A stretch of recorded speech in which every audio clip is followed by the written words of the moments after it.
Hay que seguir adelante, a volver a remangarse y a tirar como se puede.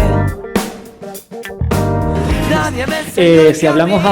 de las infancias, a mí sí que me gustaría continuar. Ha mencionado Isidro el modelo cis normativo, ha mencionado Mar el biologicismo, el fetichismo científico, que es un concepto que voy a utilizar muchísimo a partir de ahora. Ha mencionado todo esto, que al fin y al cabo lo que imponen son unos modelos a las infancias que al fin y al cabo me parecen absoluta violencia. Al fin y al cabo, cómo se desarrolla la identidad de género, al final, como toda nuestra identidad social, es mediante un proceso de socialización. Los procesos de socialización tienen 1000 vertientes, tienen 1000 formas de afectarnos y, por ejemplo, en las infancias, lo he mencionado él antes, los dos factores que más nos influyen son la familia y el sistema educativo, aunque no se quedan ahí. Por eso, cuando hablamos de educación, es tan importante que hagamos inciso en las infancias. Ahora es un momento complicado, llevamos poquísimo tiempo hablando de infancias LGTB, de infancias trans, es un concepto que lleva mencionándose en medios desde hace poquísimo, es prácticamente nuevo. Y es una cosa a la que se ha reaccionado muy fuerte desde los sectores más reaccionarios. De hecho, en cuanto se ha intentado hablar de infancias trans, de ir a los colegios, de ir a cualquier sitio a hablar a niñes de hecho, ya no simplemente de orientaciones sexuales ni de identidades de género, sino intentar dar una educación que sea inclusiva, que sea igualitaria, enseguida ha saltado gente a literalmente llamarnos pervertidos, a decir, son personas que no pueden entender de sexo cuando es un tema del que evidentemente a niños y a niñas y a niñas de esta edad no se les va a hablar en ningún momento. Sencillamente hay que tener en cuenta que si la biología ya no es binaria, los procesos de socialización mucho menos van a serlo. ¿Cómo vamos a encontrar un binarismo en un proceso de socialización que nos afecta de 1000 maneras y que construye al fin y al cabo el género a modo de un espectro? Eso explica ya no solo la existencia de gente trans, de gente de género no binario, que también existen, sino simplemente el hecho de que cada persona viva y experimente con su género de una forma completamente distinta. Es un absurdo y un verdadero acto de fe pensar que solo va a haber dos modelos, dos cajitas en las que podamos encasillar a niñes. Van a desarrollarse de esta manera o van a desarrollarse de otra. Mire, señor, aunque su hija sea una niña cis y su hijo sea un niño cis, probablemente no experimenten su género, no desarrollen su identidad de género, cómo van a expresarse a muchísimos niveles. Eso no se va a parecer a otros miles de niños, a otros miles de niñas. Entonces, para mí, educar a todas esas personas que están en su más tierna infancia, aún desarrollando su identidad social de una forma en la que tienen que encasillarse en dos categorías, me parece auténtica violencia, más que nada porque luego cualquier disidencia de esa diferencia se castiga absolutamente con unos dispositivos sociales que llamamos la LGTB-fobia y que son la educación, que son cualquier comentario de un compañero en el patio del recreo, que es cualquier chiste, que es la falta de representación, que es cualquier cosa que durante nuestra infancia nos ha hecho sentir mal con el hecho de sentir que no encajábamos. Todas estas formas la sociedad ha intentado hacernos no diferir de dos modelos establecidos basándose, entre muchos motivos, de una reducción al absurdo de la biología.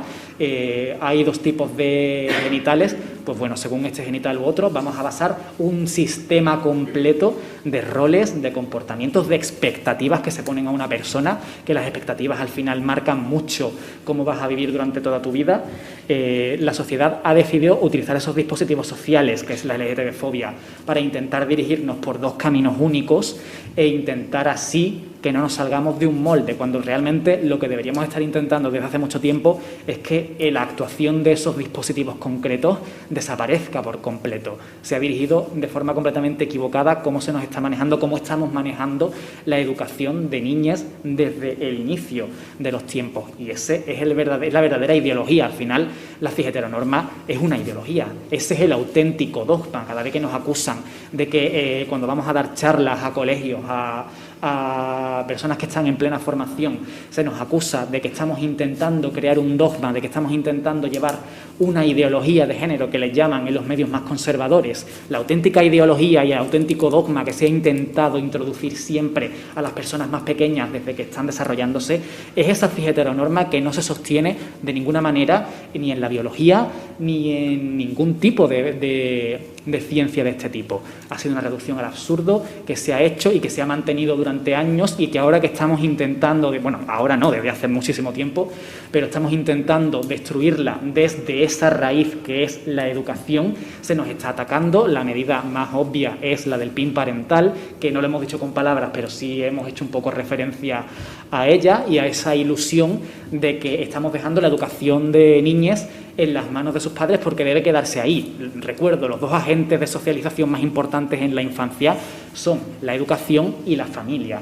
El sistema educativo también va a ayudar a crear quiénes son esas personas, va a decidir cómo se van a sentir consigo mismas, van a decidir también el grado de integración o de exclusión social que van a vivir en relación a su propia experiencia, a su propia expresión. Entonces es crucial que tengamos esa educación inclusiva desde el principio, ya no solo por las personas queer, por las personas LGTB, las personas disidentes, como queramos llamarlas, sino por el mero hecho de que los compañeros y compañeras de que van a estar en su clase, que van a actuar como dispositivos de regulación social, ejerciendo comentarios, chistes, el mero hecho de no coger al mariquita de la clase para jugar al fútbol, porque es mariquita, ¿cómo va a jugar al fútbol? Todo ese tipo de pequeños detalles que actúan como dispositivos reguladores de esos dos modelos canónicos, hay que corregirlos. Hay que enseñar que eso está haciendo un efecto terrible que luego seguramente comentemos cuando entremos a valorar todo el tema de la adolescencia, pero estamos creando auténticos complejos, auténticos problemas de autoestima en un momento en el que el proceso de socialización está empezando y están decidiendo cómo tú vas a estar de integrado o de excluido a nivel social entre tus compañeros. Yo simplemente, si vamos a hablar de la adolescencia, podría intentar hablaros un poco, por ejemplo, de mi experiencia personal. Al fin y al cabo, en el momento de la adolescencia es cuando seguimos procesando todos esos dispositivos sociales que nos han ayudado a formar la identidad social que acabamos desarrollando. En la adolescencia los agentes más importantes son, aparte de la educación, que sigue formando parte de nuestro recorrido, la relación con nuestros iguales, es decir, con las personas que nosotros creemos que forman nuestro círculo más cercano y por otros adolescentes, si estamos hablando de adolescencia. En mi experiencia, por ejemplo, cuando yo tenía 14, 15 años, yo antes de saber cuál era mi atracción sexual, cómo la sentía, hacia qué dirección iba a sentirla, yo ya había recibido todos los maricón del mundo, yo ya había recibido todos los empujones y hay todas las formas de tirarme al suelo del mundo, yo ya había recibido de manera constante que yo servía para que unas personas que estaban manteniendo una imagen, un proceso de socialización que les llevaría, no me gusta del todo hablar de pirámide social porque es una cosa que está un poco anticuada, pero para que nos entendamos, si en la pirámide social avanzan más rápido los que siguen un modelo canónico de cis heteronorma y de masculinidad especialmente, yo era la persona a la que había que pisar la cabeza para que se pudiese escalar en esa pirámide. A mí era el mensaje que se me había transmitido todo el rato a través de esos dispositivos que eran la LGTB-fobia y a raíz de martillearme, a raíz de empujarme, a raíz de insultarme, todo eso antes de que yo evidentemente hubiera desarrollado ningún tipo de atracción sexual. Entonces, en el momento en el que yo empecé a descubrir hacia dónde se dirigía mi deseo sexual, hacia dónde se me dirigía mi atracción, la primera reacción que yo recibí de mí mismo, y supongo que hablo por muchísima gente, es una sensación de absoluto rechazo, de absoluto miedo, de absoluta decepción, porque en mi mente el mensaje que yo me estaba mandando a mí mismo era te mereces todo lo que está pasando porque le estás dando la razón a estas personas que te están haciendo esto. Evidentemente tú en ese momento no sabes que estás formando parte de esta cadena en la cual las personas que te están martilleando, que están abusando de ti todo el tiempo, están ascendiendo en esa escala social, están socializando de una manera en la cual refuerzan su masculinidad porque es lo que va a hacer que otros congéneres le vean como posibles líderes. Al fin y al cabo, la masculinidad es lo que hace que nos vean de determinada manera, por ejemplo, en el ambiente laboral, que luego seguramente lo mencionemos. Una de las dificultades que tenemos, por ejemplo, en las personas maricas, es que se nos ve como personas incapaces de liderar. Tenemos también ahí un techo de cristal, evidentemente no tan duro como el que tienen las mujeres en general, pero tenemos otro techo de cristal a la hora de que se confíe en nosotros de la misma manera que se confía en un hombre que mantiene esa apariencia o que performa esa masculinidad constante. Entonces todo eso nosotros en ese momento no lo sabemos, pero estamos sirviendo para el desarrollo de estas otras personas. Todo esto además en un momento en el cual estamos desarrollando nuestra personalidad en base a nuestra relación con los iguales, si nuestra relación con nuestros iguales se basa en el rechazo que ellos dirigen hacia nosotros, acaba dando lugar a que nos desarrollamos con problemas de autoestima, con problemas de salud mental. Isidro ya ha mencionado con datos, no con opiniones, yo creo que es más, no, ha dado datos concretamente. Antes yo estuve leyendo que aproximadamente en Reino Unido el 43% de las personas jóvenes LGTB ha estado diagnosticada con algún trastorno psicológico debido a la forma en la que le han tratado en estos años de su vida.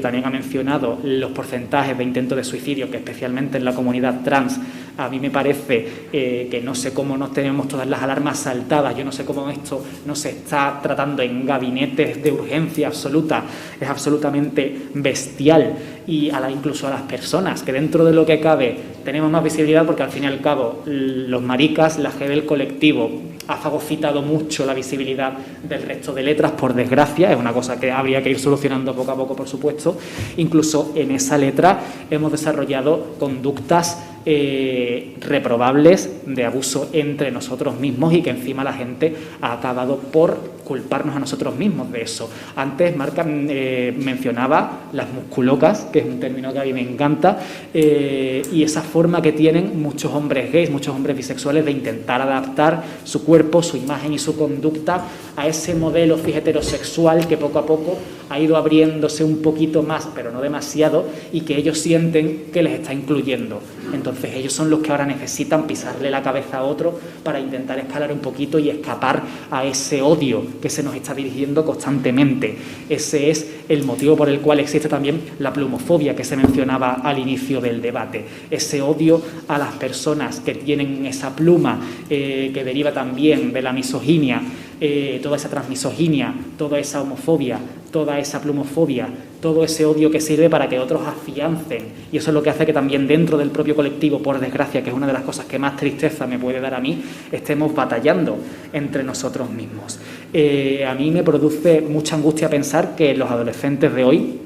se están criando, están desarrollándose y siguen formando su personalidad con dosis de odio añadido. Es decir, yo tuve muchísimas dosis de odio, pero en los últimos años yo había visto cómo salía un poco de esperanza. Es verdad que la educación todavía no incluye todo lo que debería, la diversidad, el estudio de la disidencia, pero poco a poco salían alternativas. Por ejemplo, en mi pueblo, desde hace varios años, hay un grupo joven de personas LGTB, el cual promocionan en charlas, el cual promocionan en institutos e intentan que la gente que se siente sola pueda relacionarse con unos iguales que sí que le van a dar esa aceptación que quizá en el futuro evite que sufran una situación de exclusión social que sufrimos en muchas ocasiones las personas queer. A mí eso me daba muchísimas esperanzas, pero al mismo tiempo pienso en los nuevos peligros que viven las personas adolescentes de hoy, por ejemplo, con el tema de las redes sociales, que cuando yo estaba estudiando no era una cosa tan presente como lo es ahora, pero pienso ahora mismo que el debate, por ejemplo, de la ley trans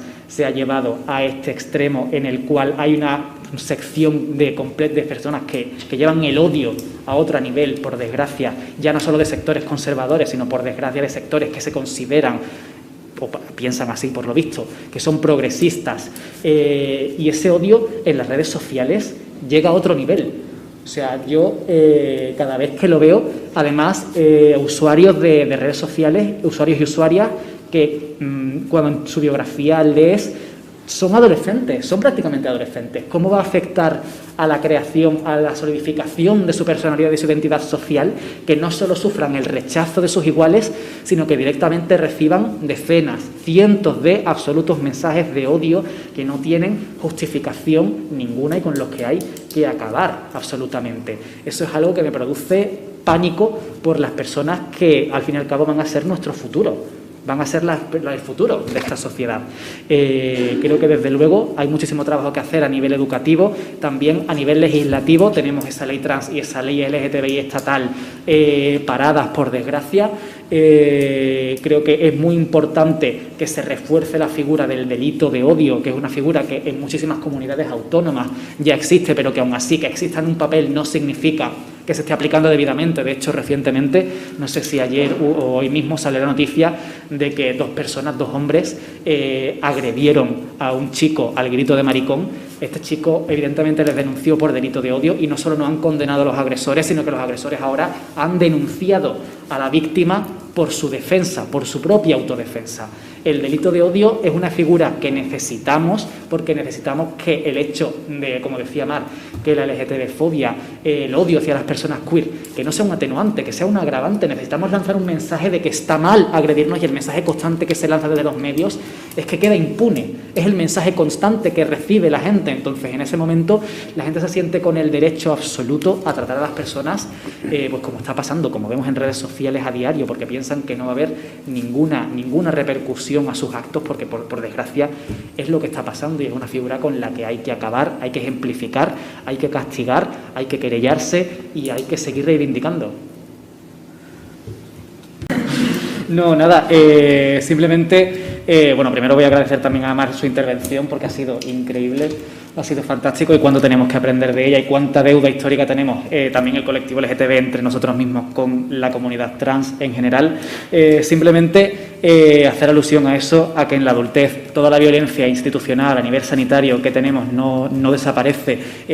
sigue siendo,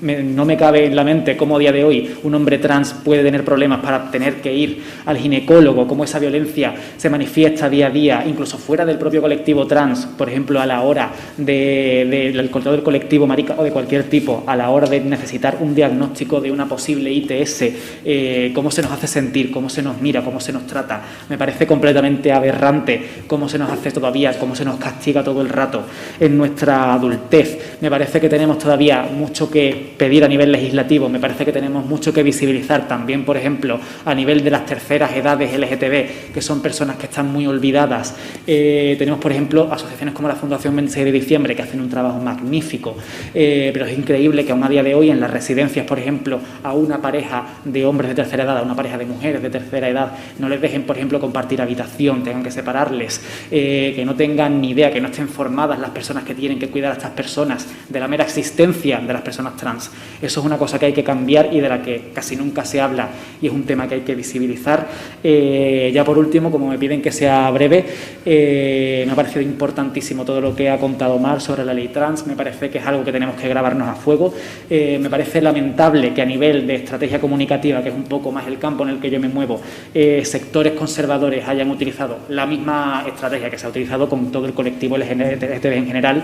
de convertirnos en un enemigo para conseguir votos, para decir Pedro viene el lobo y convertirnos a nosotros en lobo, para convertirnos en los apedreados. Es una cosa que se está repitiendo y lo triste que ahora de repente también viene por parte de sectores que se creían progresistas. Ahora Pedro viene el lobo es que vienen los hombres que se van a disfrazar de mujeres para meterse en los baños, los hombres que se van a intentar ir a las cárceles de mujeres. Es todo eso que realmente ya pasa, no necesitan una ley para que esto pase y no solo eso, sino que tenemos el fantástico ejemplo en Argentina el año que viene va a hacer 10 años que existe una ley prácticamente igual a esta, no solo es ese país, hay muchísimos más países que lo tienen. Hoy mismo en una entrevista que lo comentaba antes con Mar, una antigua ministra de Malta ha hecho una entrevista en la que ha contestado a parte de nuestro partido del gobierno actualmente, que en gran parte están negándose a dejar avanzar esta necesaria ley trans y también que tenemos para la ley estatal LGTB, ha contestado a sus palabras diciendo que en Malta no ha habido ni un solo caso de una persona que haya tratado de abusar de esta ley para intentar sacar partido, que aún así esta ley hace referencia a las figuras del abuso del derecho, a la figura, son cosas que ya están contempladas, pero es que aún así en países como Malta, que lo tenemos al lado, no ha pasado ni una sola vez, o sea, no ha venido el lobo en ningún momento, pero siguen gritándolo porque necesitan convertir a este colectivo que de repente está teniendo más visibilidad en un nuevo enemigo para tener contra quién gritar, porque si no, no hay una forma fácil de mercadearnos por votos, que es lo que se sigue haciendo. De hecho, en la Comunidad de Madrid se ha mercadeado con nuestros derechos. La actual presidenta Isabel Díaz Ayuso ha vendido prácticamente a las infancias queer y a las infancias LGTB en general a la ultraderecha como moneda de cambio. Nuestros derechos no son más que eso, son una forma de mercadear y es una cosa que tenemos que gritar que ya está bien, que no somos una simple moneda de cambio, que somos personas y que es necesario que se nos siga teniendo en cuenta y es necesario que se nos escuche.